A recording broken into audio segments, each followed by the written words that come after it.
So I'm going to read a description to you this morning, and I want to see if you can guess who this person is. So this person is courageous and fearless in battle, deeply devoted to those he loved, genuinely cared about the suffering of others. He wanted to shield those he loved from harm. He was determined and driven, accomplishing whatever he put his mind to. He had extraordinary potential in the force. There was a prophecy about him and that he would bring balance to the force, or to the universe. He was born into slavery on a planet called Tatooine. Yet Qui-Gon Jinn discovered him and decided to make him his apprentice and train him in the ways of the Force. When Qui-Gon Jinn was killed by Darth Maul, Obi-Wan Kenobi took over his Jedi training as his Jedi Master. So, any guesses on who this is? Me. Yes, Anakin Skywalker, who would later become Darth Vader. Nice. So, the interesting thing about him is, there's this one line in Clone Wars 3, Revenge of the Sith, and there's this one line where Obi-Wan says to him, you were supposed to destroy the Sith, not join them. You were the one prophesied to bring balance to the universe, balance to the Force. And as we look at this, what is it? What is it that pulled Anakin off the path of his prophecy to become Darth Vader?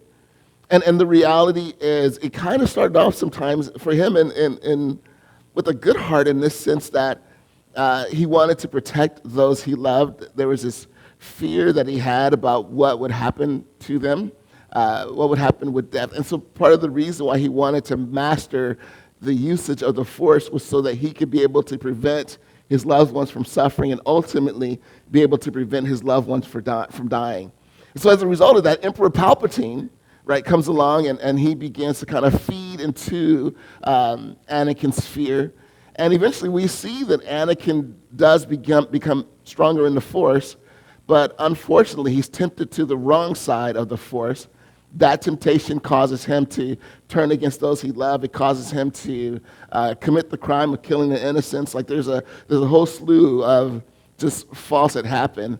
And ultimately, the very thing that he wanted to use the power to be able to do, which was to protect Padme, ultimately led to him being a part of her death. So when you look at that, what is it that drew him off his path was this temptation, even though the temptation was even birthed out of good, but that temptation ended up being a massive distraction for him. And so also, here's what we're going to do this morning is I want to look at another example of temptation and responses to that temptation. And as a result of that, how can we begin to learn from this example so that we can begin to be able to resist distraction in our lives? So in Matthew chapter 4, verse 3, and realize that at this point, Jesus Christ had been fasting for 40 days and 40 nights, which is a really long time. I've fasted from morning to evening, from breakfast to dinner time, and I'm starving by then. So just imagine what it must have been like at the end of 40 days. But Satan comes along to him and says, if you are who you are, turn these stones to bread. And this is how, it says in Matthew chapter 4, verse 3, it says, during that time, the devil came to him and said, if you are the Son of God, tell these stones to become loaves of bread. And so literally, here's what Satan is trying to do, is he's tempting Jesus to rely on himself, to rely on himself for his own provision. And literally, here's this stone. We know that you're hungry. Turn these stones to become bread. Rely on yourself and fulfill your own needs in that way. And then it goes on to say, because what he's doing is he's challenging Jesus to not trust in his Father's ability to provide for him. So to kind of take on that responsibility himself. In Matthew chapter 4, verses 5 and 6, it says, then the devil took him to the holy city, Jerusalem, to the highest point of the temple, and said, if you are the Son of God, jump off, for the scriptures say he will order his angels to protect you, and they will hold you up with their hand, so you won't even hurt your foot on a stone. And so the temptation here that Satan is trying to get Jesus to do, because part of the work of Jesus was to get people to recognize who he is. And so we see that through just the incredible workings that he does, but also we see that through his death and resurrection. But what Satan is trying to do is Satan is trying to get him to say, hey, you know what, why don't you use your power now? Demonstrate that now in this supernatural way, and then automatically people will begin to adore you for who you are. And so literally what Satan is trying to get Jesus to do is the Father has a plan. They have a plan. The Trinity have a plan. And what he's trying to get Jesus to do is to compromise that plan by superseding it and demonstrating his power in this way. Then he would be able to get that glory. And then it goes on to say in Matthew chapter 4, verses 8 and 9, it says, next the devil took him to the peak of a very high mountain and showed him all the kingdoms of the world and their glory. He said, I will give it all to you, he said, if you will kneel down and worship me. If you will kneel down and worship me. I kind of think about that part. Remember Superman 2, where Zod tells Superman, kneel before Zod. That's always the picture that comes to mind whenever I think about this passage. Sorry, I digress. But with that in mind, so what he's trying to get Jesus to do, because realize the real glory of Christ is when he rises from the dead. So in order for that resurrection to happen, he has to go through the pain of the crucifixion. And so part of this temptation is, look, you can supersede the pain. You can do that, and I will give you this glory right now. So it's almost like, hey, let me help you help yourself and avoid this pain in your life. Let me help you be able to do that. So as we look at these are very legitimate temptations that Jesus had to face and deal with, which may lead you to ask this question, aren't we doing a series on distraction? So why are you talking about temptation this morning? Because yes, we are doing a series called Dialed In. And over the course of this series, we have been we have been challenged. Week 1, we were challenged to let's do a distraction assessment. What are the potential distractions in our lives? Week 2, we were challenged, let's make a decision that Jesus Christ, we are going to focus on you and begin to eliminate selectively eliminate some of the distractions in our lives. And then week 3, we talked about how do we avoid the approval trap and that allows people to become a distraction to us.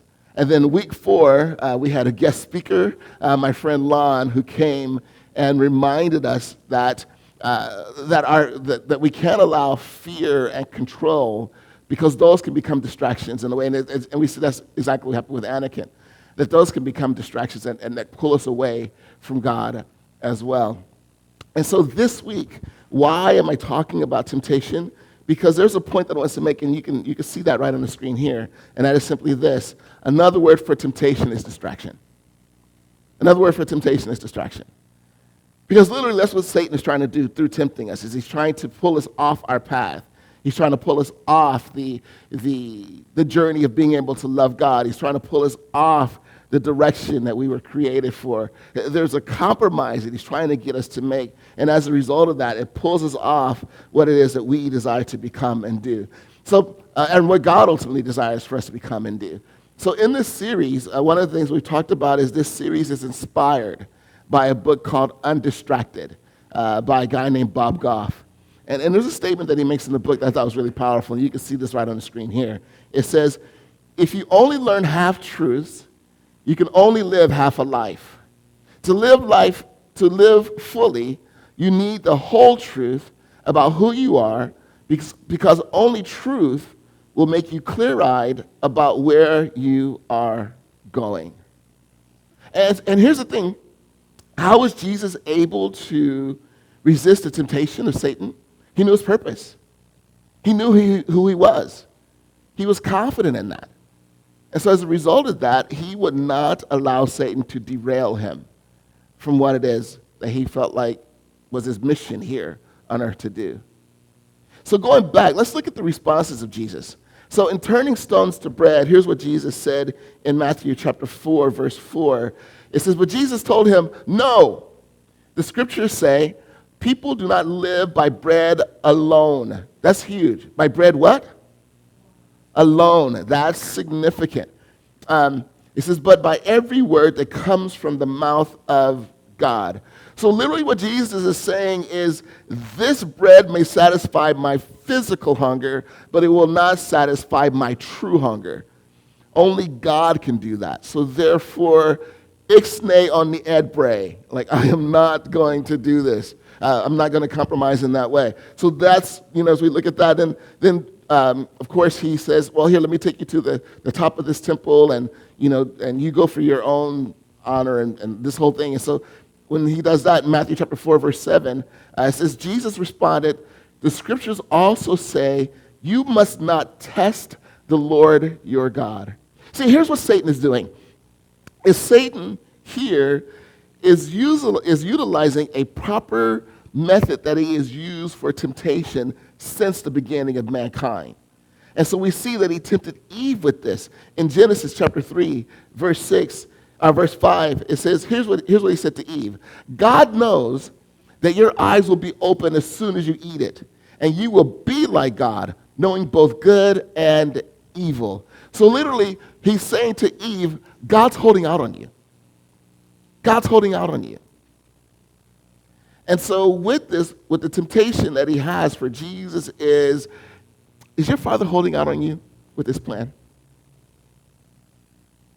And as we go back to looking at the idea of Anakin, isn't that what Emperor Palpatine pushed Anakin to think? That the Jedi don't believe in you. The Jedi are holding you back from reaching your full potential in the power. Right? So, as we look at that, that was a good Palpatine, wasn't it? That was good. Yeah. Thanks for the fake encouragement there, Gabe. I really appreciate that. No, but yeah, as we look at this, that was the thing that he was trying to get Jesus to do as well, is question the desire of his Father. And so Jesus was like, no, I'm not going to test my Father. I know who he is. And then it goes on. And it says this in Matthew chapter 4, verse 10, when Satan tried to give Jesus glory. And it says in Matthew chapter 4, verse 10, Jesus says, get out of here, Satan. Get out of here. Jesus told him, for the scriptures say, you must worship the Lord your God and serve him only. And serve him only.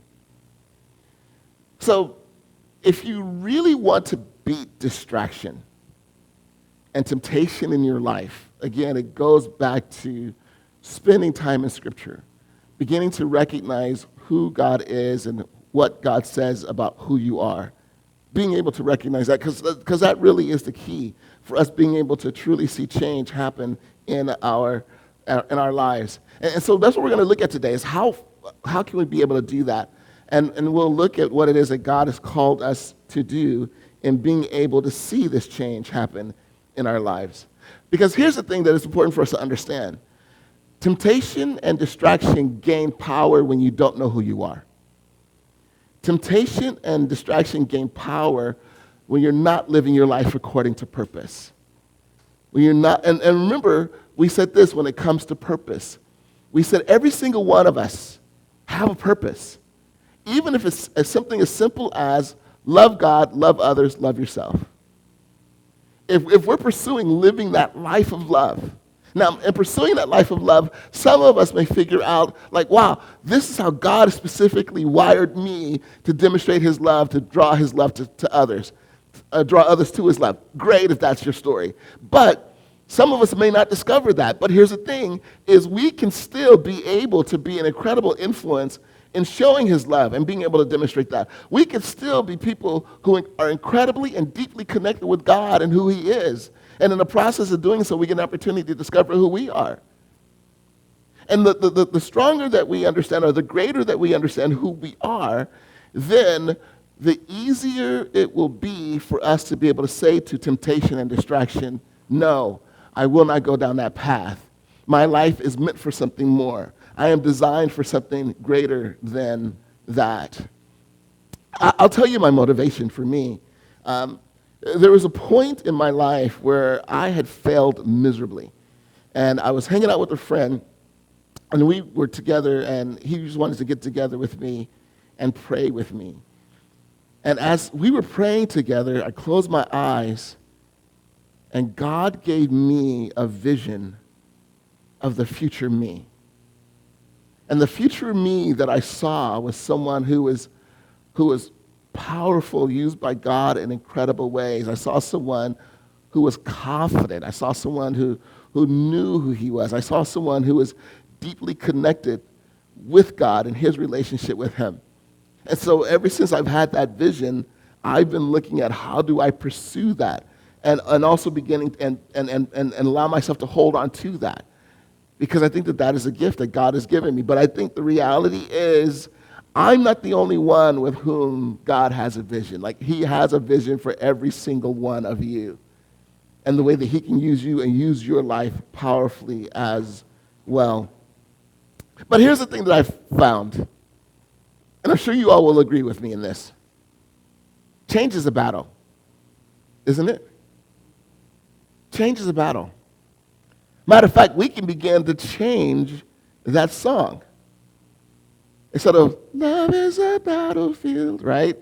We could do, change is a battlefield, right? We can do that because change it's a battlefield.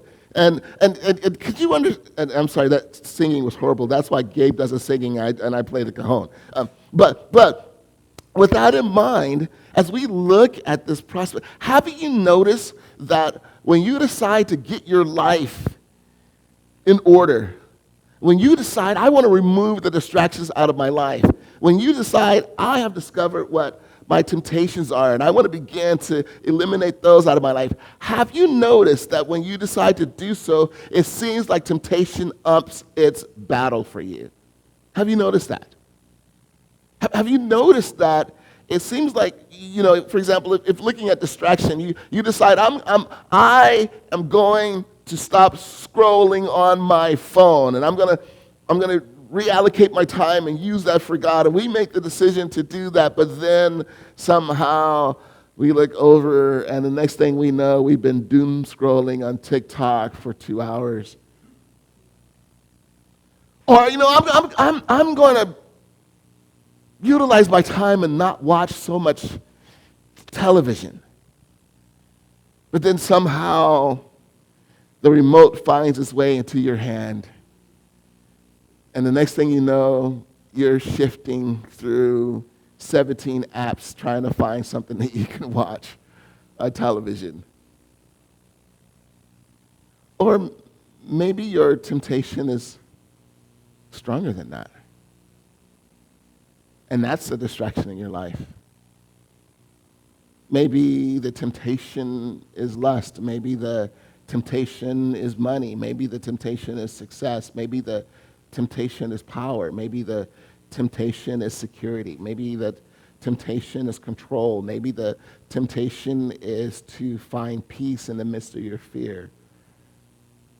And so you know that you shouldn't be on this path to do that, but you're just trying to fulfill yourself, and you begin to compromise, and so you say, look, I'm going to change that element of my life, but you still find yourself falling right back down that same exact path. It really is. Change is a battlefield. So as I've been thinking about distraction and reading about it, here's something that I've come to realize, and you will see this right on the screen as well. Distraction is defeated by design, not by desire. It's defeated by design, not by desire. You can want to change. You can want to change until the cows come home. You can be excited about change. You can dream about change. You can love the idea of change. But as long as it remains a desire, you will continue to yield to distraction.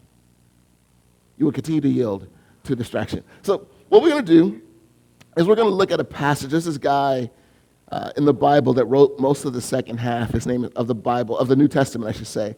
And his name is Paul. And he gives some really great insight into a way that we could design our lives so that we could begin to overcome distraction in our lives. And so we're going to spend the rest of our time kind of walking through that together. And so here's what he says in Ephesians chapter 4, verses 21 through 24. It says, since you have heard about Jesus and have learned the truth that comes from him, throw off your old sinful nature and your former way of life, which is corrupted by lust and deception. Instead, let the Spirit renew your thoughts and attitudes.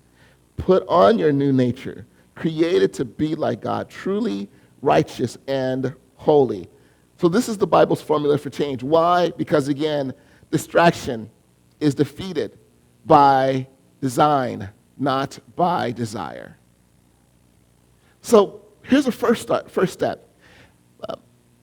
When you want to start a race, there's a position that they get you to. What is that position? It's called the starting line, right? It's called the starting line. Like, you don't just, like if you watch the Olympics, they don't like just willy-nilly start in different places all running a 100-meter dash, right? They actually have a starting line to get to. And so if we want to see change happen in our lives, the starting line of change is Jesus. It's him. And so it says in a passage that when the things that you've heard about Jesus, and now that you've learned the truth, so ultimately that's where it starts. Because in order for us, and I've said it before, and I'll probably say it for the rest of this series, but in order for us to be able to overcome distraction, we have to find something of greater value than what it is that distraction offers. And Jesus is that greater value. He is. Because, again, there is a way. The reason why Jesus did not fall for the provision temptation by Satan is because he knew that the Father has something more to offer to him. And the reality is, and let's be honest with ourselves, many of us have pursued temptation. Many of us have yielded to temptation. And it may have felt good in the moment. It may have brought some happiness or some joy in the moment. But in the end, it always fails to satisfy. It always fails to fulfill. Because there is nothing that this world has to offer to you. There's nothing that this world can give you that will ever satisfy you the way that Jesus can. So it does. It starts with him. We began our journey of overcoming distraction there. And then I love what it says because there's a promise that God makes. In Isaiah chapter 43, verse 2, it says, when you go through deep waters, I will be with you. When you go through rivers of difficulty, you will not drown. When you walk through the fire of oppression, you will not be burned up. The flames will not consume you. That's the beauty of being able to look at Jesus. You're my starting. And so here's the great thing about it is when you get to the starting line and you are ready to run your race, you kind of look at the person next to you and it's Jesus. It's Jesus. And so as you're running your race, he is running the race beside you. He is speaking encouragement into your life. Come on, Ken. You got this. Just keep pushing. He is encouraging you through disappointment. And that disappointment sometimes can pull you to distraction. Ken, don't allow it to pull you to, hold on to your faith. Hold on to your trust in me. Hold on to your dependence in me. He will be there to run with you when you want to quit. Like I'm done. I'm done. And he's there just to say, just a little bit further. Because he knows if you go a little bit further, you'll just keep on running. So he is running this race with you. That's the beauty of this. It's faulty thinking to think I have the ability to be able to change myself. It's faulty.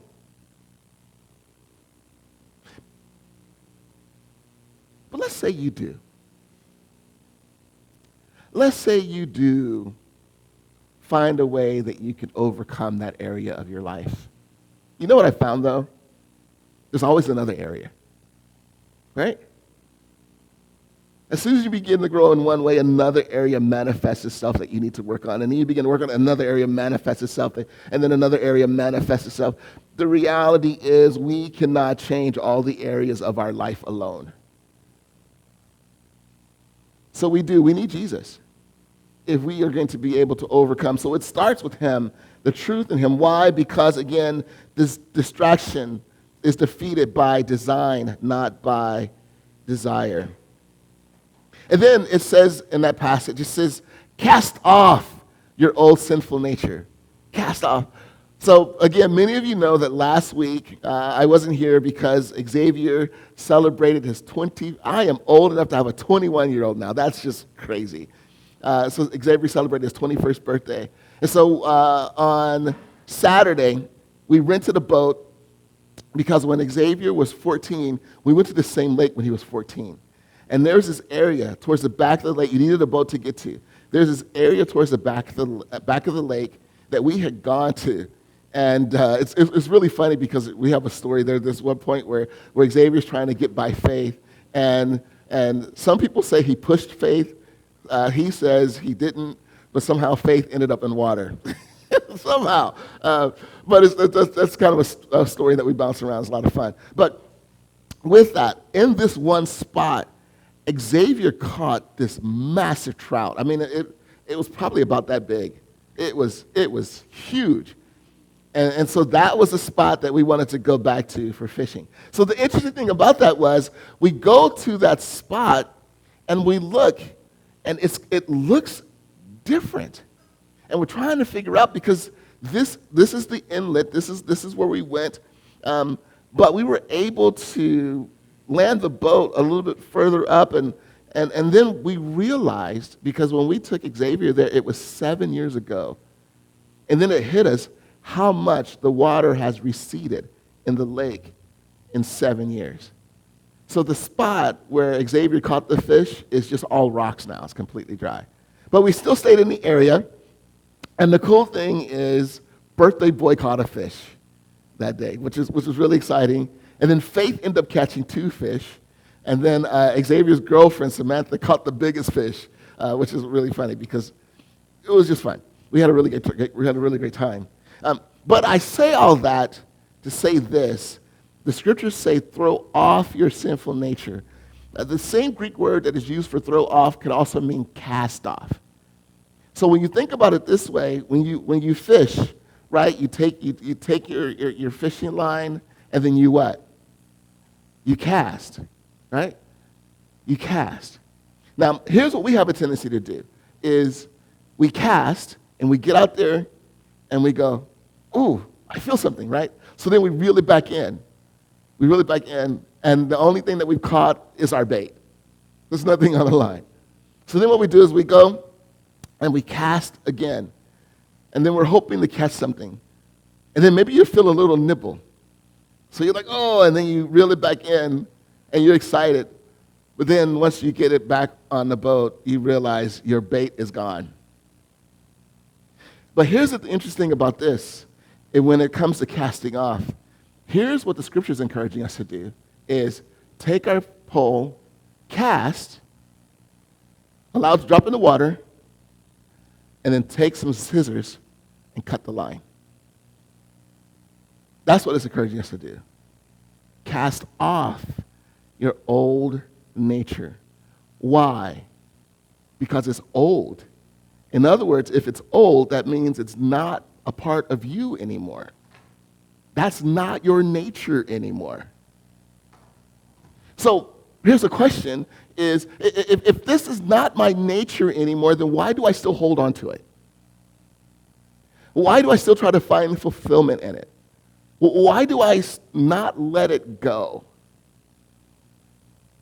And I think the reason why is because we lose sight of the starting line. So we lose sight of Jesus. So this is really challenging us in incredible ways. That when it comes to learning how to fish, it's like the person who learns how to swim. I don't know if you were taught this way, but I've seen people where they teach them how to swim by just throwing them in the water. You know? So, and here's the thing, is once you're in the air, you're at the point of no return. You're at the point of no return. But here's, again, the beauty of that, is once we are in the water, then our lifeguard, Jesus Christ, is in the water with us. And ultimately, he will walk through with us, or swim through with us, and he will teach us how to swim. But the thing is, we can't really learn to trust Jesus in that way until we truly cut the line. Until we truly cut the line. Because I've been guilty of that. I'll cast, zzz, I'll let it go, but I never cut the line. So then what I do is I reel back the old life, and I go back to my life the way that it was before. So that's what God is encouraging us to do, is to clip the line. To clip the line and begin to pursue him and our relationship with him. Now, there are several practical ways, for example, that you could do that. Like if you're trying to stop scrolling on your phone, then maybe cutting the line might be, with your phone, is put it on Do Not Disturb and put it face down.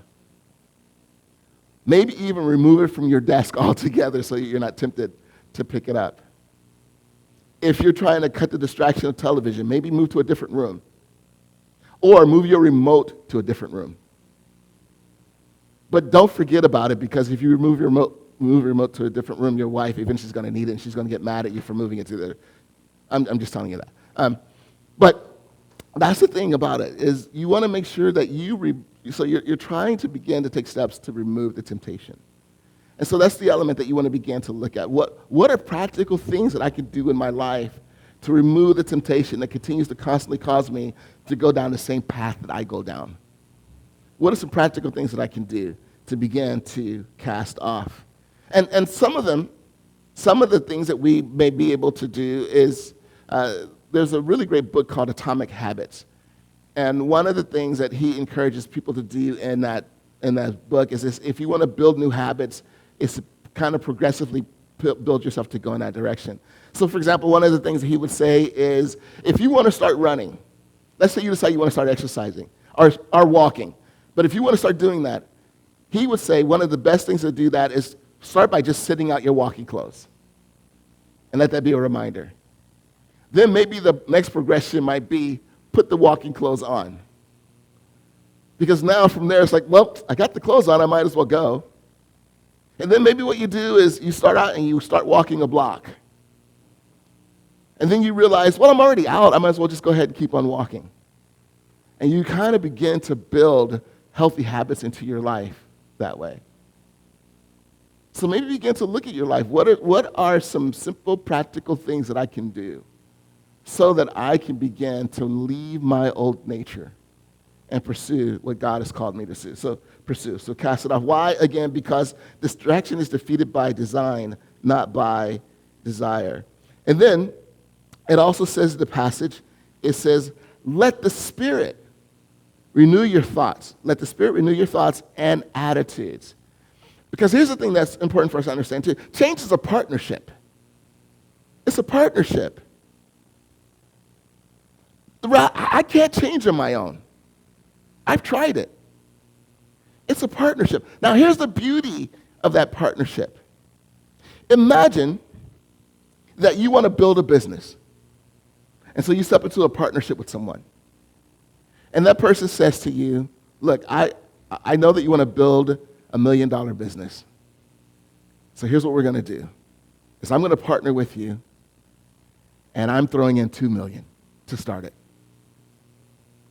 You'd be like, man, praise God for this partner. Right? I picked the right person. See, here's the beauty of this partnership. The partnership is, once you make a commitment to Jesus, you've already been changed. You're already a new person. You're already new. So it's not like you're trying to become new. You are new. You're, again, now just living out what it is that God has already done. But here's the thing, is in order for you to become new, you have to expose yourself to the new you. And the only way that you can expose yourself to the new you is you have to expose yourself to the Spirit. So the idea then is we have to put ourselves in position. If we if we never put ourselves in position to change, we'll never change. So the Bible is called the Word of God, right? It's called the Word of God. But some people also like to call it like the food. The metaphor that sometimes the Bible uses is that we're eating.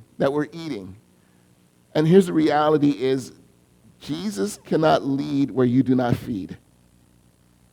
He cannot lead where you do not feed. So if you're not in a position for him to feed you and allow yourself to be fed, then no change is going to happen in our lives.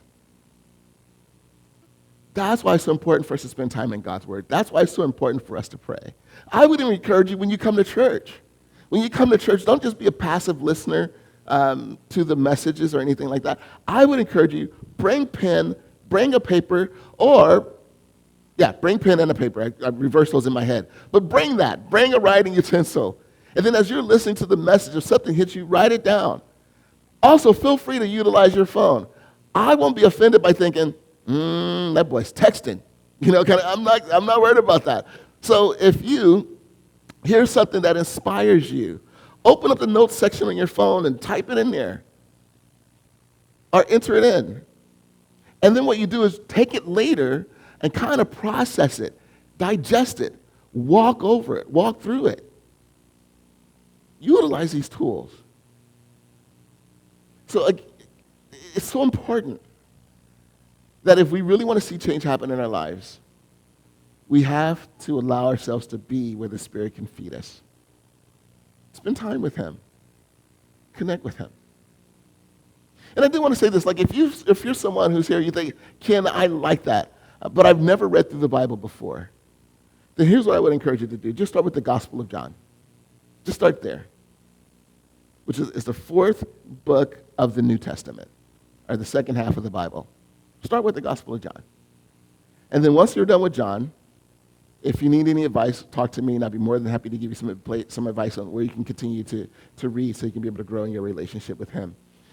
But you just want to be at a place where he can lead you. And then why? Because distraction is defeated by design, not by desire. And here's the thing that I love. If you think about it this way, we talked about, we started the message by looking at a guy who failed miserably. But at the end of his journey, at the end of his story, we know that Darth Vader ends up bringing balance to the Force or to the universe by defeating Emperor Palpatine. And what is it that defeats Emperor Palpatine? It is not his desire for control. It is not Darth Vader's desire for fear. What he discovered was love for his son.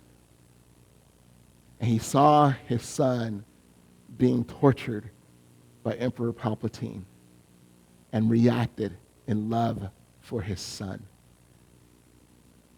And so there's a redemption arc that is there. That's why I love the Anakin story. And I believe that there can be a redemption arc for your life too. And that redemption arc can start by discovering that love for the Father and who he is and beginning to pursue your relationship with him. So with that in mind, here's what I want to encourage you when it comes to loving God, loving others, and loving yourself. In loving God, love up. Learn to bask in the presence of his love. Learn to bask in it.